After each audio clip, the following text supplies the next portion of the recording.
Tuan-tuan, tuan-tuan,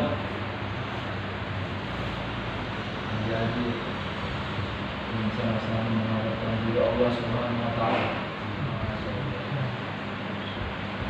Hari ini kita bersyukur kali lagi sampai kita tidak lagi dengan biasa sekali mengucapkan bersyukur kepada Allah Subhanahu Wa Taala karena dengan rahmatnya, dengan karunia-Nya kita ini masih ditolong oleh Allah Subhanahu Wa Taala.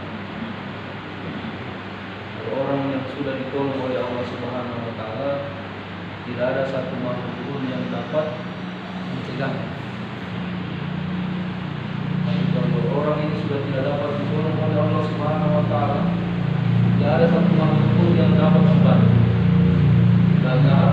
Illallah. Ya Allah Subhanahu Wa Taala yang telah mendatangkan kita ini duduk di masjid. Dialah Allah Subhanahu Wa Taala yang telah mendekatkan orang yang berjauhan dan menjauhkan orang yang berdekatan.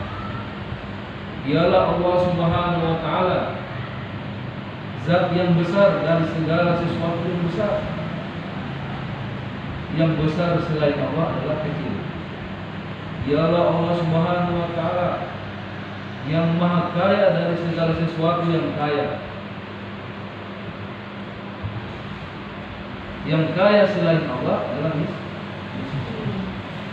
Dialah Allah Subhanahu Wa Taala yang menjadikan presiden ini menjadi penguasa. Dan dialah Allah Subhanahu Wa Taala yang mengambil kekuasaannya kepada presiden ini tanpa merampas kekuasaannya. Dialah Allah Subhanahu Wa Taala yang dapat memuliakan orang biasa menjadi mulia dan menghinakan raja-raja tanpa mengambil kerajaannya. La ilaha illallah. Jadi maka Allah Subhanahu Wa Taala, saya bersyukur sekali kepada Allah Subhanahu Wa Taala karena Allah Subhanahu Wa Taala telah mengantarkan kita di dalam masjid ini melaksanakan sholat isya berjamaah. Sungguhnya sholat isya ini, adalah perintah Allah Subhanahu Wa Taala dan berjamaah adalah sunnah dari baginda Rasulullah SAW. Setelah kita sholat, maka Allah Subhanahu Wa Taala telah dudukkan kita dalam satu majelis. Yang mana majelis ini, Masya Allah, kalau Allah buka hijab daripada pandangan kita ini, maka kita akan melihat di belakang kita ini ada malaikat yang bersusun sampai di arsy Allah Subhanahu Wa Taala. Dan Allah Subhanahu Wa Taala membangga-banggakan orang tua kita yang ada di dalam majelis ini, yang masih hidup maupun yang sudah mati, di dalam majelisnya para malaikat. Sehingga Allah Subhanahu Wa Taala sampaikan kepada malaikat, sebelum hambaku ini berdiri dalam majelis, maka aku sudah mengampuni dosa-dosa. La ilaha illallah. Hari mata Allah Subhanahu Wa Taala, kita bersyukur lagi kepada Allah Subhanahu Wa Taala karena Allah Subhanahu Wa Taala telah berikan berjuta-juta nikmat kepada kita. Mulai dari nikmat dunia. Nikmat dunia ini banyak. Harta, mobil, kendaraan, rumah, istri cantik, anak cantik, tampan. Allah Subhanahu Wa Taala berikan nikmat kesehatan. Dan puncak daripada segala nikmat ini adalah nikmat iman dan Islam. Hari mata Allah Subhanahu Wa Taala, nikmat dunia ini adalah nikmat yang paling rendah yang Allah Subhanahu Wa Taala berikan kepada manusia.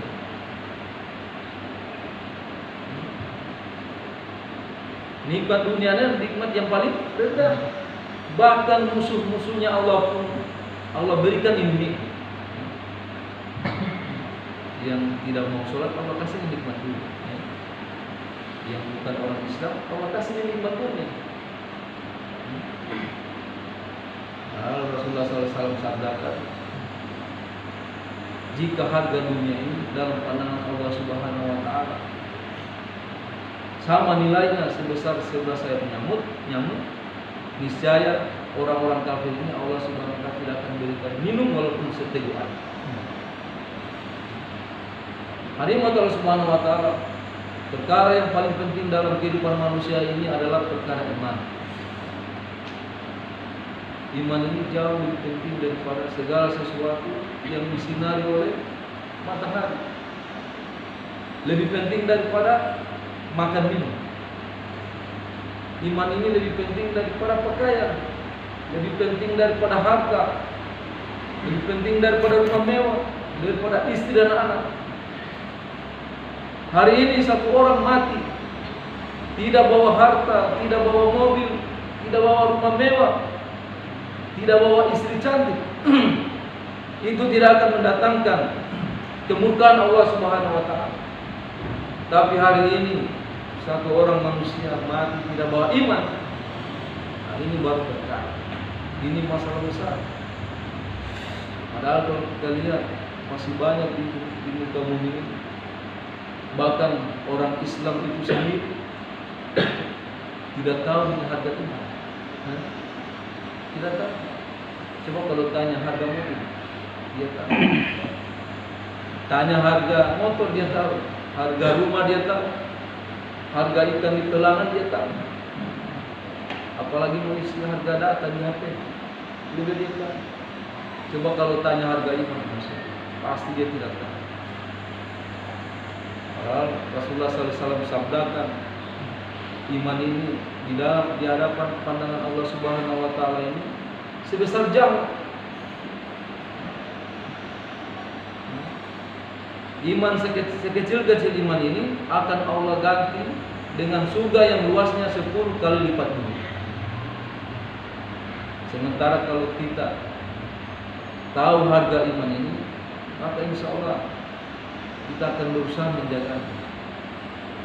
Sebagaimana kalau kita tahu harga emas, kita pasti akan menjaganya. Kalau kita tahu harga berlian, pasti kita akan menjaganya. Bahkan emas dan berlian ini sekalipun kita akan simpan di dalam rangka. Ini iman pun. Ini iman akan kita jaga kalau kita tahu harga nilainya. Kalau kita tahu harga nilai iman ini, maka kita akan jaga iman ini, kita akan tingkatkan iman ini, dan kita akan perbaharui iman ini. Salah? Tidak.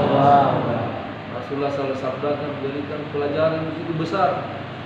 Jadidu iman, perbaharuilah iman kalian. Kalau seorang sahabat bertanya kepada Rasulullah, "Kaifan jadidu iman ya Rasulullah? Bagaimana cara kami untuk meningkatkan, cara kami untuk memperbaharui iman kami ya Rasulullah?" Rasulullah SAW sabdakan, "Akhiru min qauli la ilaha illallah." Perbanyaklah oleh kalian membaca kalimat la ilaha illallah. Hadirat Allah Subhanahu wa Ta'ala, la ilaha illallah ini bukan hanya dizikir. Kata ulama, la ilaha illallah bukan hanya di mulut saja, tapi kita dakwah, kita sampaikan. Makanya ibadah dan dakwah ini tidak bisa dipisahkan. Dan kalau dia sudah sholat, berarti dia sudah aman. Bahkan dia tidak aman, dia sholat tapi dia tidak mau dakwah. Jangan sampai dia akan menjadi orang yang paling rugi. Karena untuk menandingi ibadahnya orang terdahulu dengan kita akhir zaman, tidak akan bisa menandingi ibadahnya orang-orang terdahulu. Tapi kita bisa imbangi ibadah kita ini dengan orang terdahulu adalah dakwah, yaitu usahanya para nabi. Bagaimana caranya? Kita ikut contoh baginda Rasulullah SAW. Kita beri peringatan kepada diri kita, keluarga kita. Qu anfusakum wa ahlikum nar. Pelihara dirimu dan keluargamu daripada panasnya api neraka. Dan sesungguhnya bahan bakar api neraka itu adalah batu dan manusia. Kemudian kita dakwah kepada siapa? Kepada tetangga kita, 40 rumah di depan belakang, 40 rumah samping kanan dan kiri. Wa anzir ashiratakal aqrabin. Berilah peringatan kepada karib kerabatmu yang terdekat. Karena kita termasuk teman sekolah kita, bapak kita yang paling dekat. Kemudian siapa lagi kita buat dakwah? Orang-orang kampung yang berada di sebelah kampung kita. Walitun diraumal qura wa man haulaha. Berilah peringatan kepada orang-orang kampung yang ada di sekitar kampung kita. Kemudian siapa lagi kita buat dakwah? Kita buat dakwah seluruh umat di seluruh alam. Di Brasil, Amerika, Jerman, India, Pakistan, Bangladesh, Cina, Jepang, Korea, bahkan sampai di Kutub Utara. Berangkat dengan harta kita sebanyak mungkin. Berangkat sejauh-jauhnya. Insyaallah. Untuk khairul ummatin ukhrijat linnas ta'muruna bil ma'ruf wa tanhauna 'anil munkar. Kalian adalah umat yang terbaik. Sebaik-baik umat, the best umat yang dilahirkan untuk manusia. Mengajak kepada perkara yang baik dan mencegah daripada perkara yang buruk, serta beriman kepada Allah Subhanahu wa taala.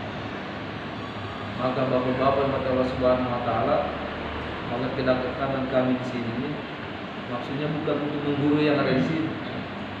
Nah, inilah kami hanya memenuhi daripada takasa agama. Takasa agama, perintah agama, yaitu sampaikan ini agama kepada orang-orang kampung yang berada di sebelah kampung. Salah? Bapak bisa libatkan diri untuk mencicipi dakwah ini. Maka insya Allah semua permasalahan kita ini akan Allah selesaikan. Sebagaimana Allah Subhanahu wa taala firmankan dalam Al-Qur'an, "Intan sunullaha yang surkum." Bantulah agamaku, maka kami akan bantu kamu. Insya Allah sebesar apapun masalah kita, kalau kita bantu agama Allah, maka Allah akan bantu kita. Insya Allah. Kemarin anak-anak sekolah kalau kelas anak pasti ada ujian, ya kan? Bantu agama Allah, berdoa kepada Allah, minta. Nanti Allah akan selesaikan masalah. Begitu juga bapak-bapak ada masalah dalam keluarga, masukkan agama dalam rumah, amal agama di masjid, maka Allah Subhanahu wa taala akan selesaikan masalah ini. Hari ini kita berprasangka bahwa dengan harta ini bisa kita selesaikan masalah, bisa menyelesaikan menyelesaikan masalah ini hanya dengan harta. Padahal hanya dekat dengan Allah, maka Allah akan selesaikan masalah ini. Man wajadallaha wajada kulla syai'in, man faqadallaha faqada kulla syai'in. Barang siapa yang mendapatkan Allah, barang siapa yang mendapatkan aku kata Allah, maka dia akan mendapatkan segala-galanya. Barang siapa yang kehilangan aku kata Allah, maka dia akan kehilangan segala-galanya. La ilaha illallah. Mulai hari ini bagaimana kita berusaha untuk mendapatkan Allah. Insyaallah. Mungkin cuma ini bisa saya sampaikan sebelum kita tutup. Insyaallah di Musda, di depan ini ada Musda, tanggal 25, 26. Di mana? Di mana? Di Lakia. Tanggal 20, 21. Itu bukan acara jemaah tabligh, itu acara umat Islam. Bagaimana semua umat Islam itu berkumpul di dalam satu kegiatan Musda. Nah, insyaallah di dalam situ kita duduk pikir, satukan hati bagaimana ini umat ini bisa kembali ke masjid. Jangan terlalu banyak di rumah, lama-lama di masjid. Nanti Allah akan tanamkan hati kita di dalam masjid. Insyaallah. Insyaallah sebelum kita tutup, siapa yang siap lihat cuma 3 hari saja. Ikut dengan kami. Angkat tangan siapa yang siap? 3 hari saja. Hebat. Nah, kalau yang belajar 1 hari saja. Nah, 1 hari. Mau keluar hari Jumat sore, pulang hari Sabtu sore. Hah? Salah? Mungkin cuma ini bisa saya sampaikan. Kalau ada kesalahan saya mohon maaf. kepada Allah saya mohon ampun. Subhanallah wa bihamdi, subhanallah wa bihamdi. Assalamualaikum warahmatullahi wabarakatuh. Waalaikumsalam.